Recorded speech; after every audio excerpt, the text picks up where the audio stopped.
I know this isn't the usual content I post, but warm take? Online grooming isn't taken seriously enough because most individuals keep imagining it as some rare, dramatic scenario involving a stranger in a dark corner of the internet.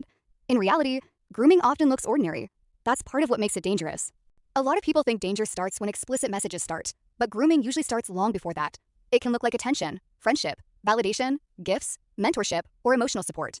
The entire point is to build trust and dependence first. By the time something obviously inappropriate happens, the groomer may have already spent weeks or months shaping the victim's perception of what's normal.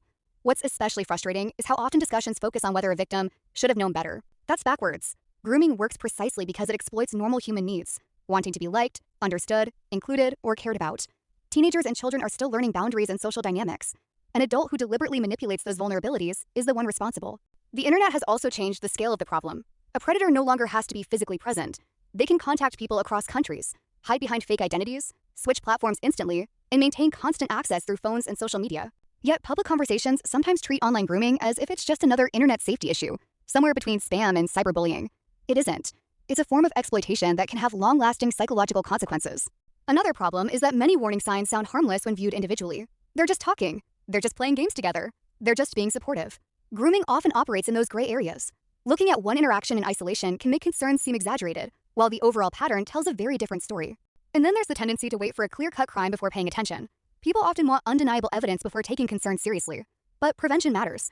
Recognizing manipulative behavior early is far better than treating grooming as a problem only after serious harm has already occurred.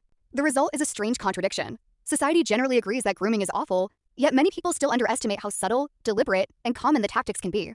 We teach kids about stranger danger, but we don't always teach them about manipulation, coercion, secrecy, boundary testing, or people who earn trust before abusing it. If anything, online grooming deserves more attention, not less. Not because everyone online is dangerous, but because the people who do engage in grooming often rely on everyone else assuming it couldn't possibly be happening. Anyways, twins, CapCut is treating me like shit because I don't want to buy their niche premium, so I had to cut most of my text. Thanks for listening. Chris out.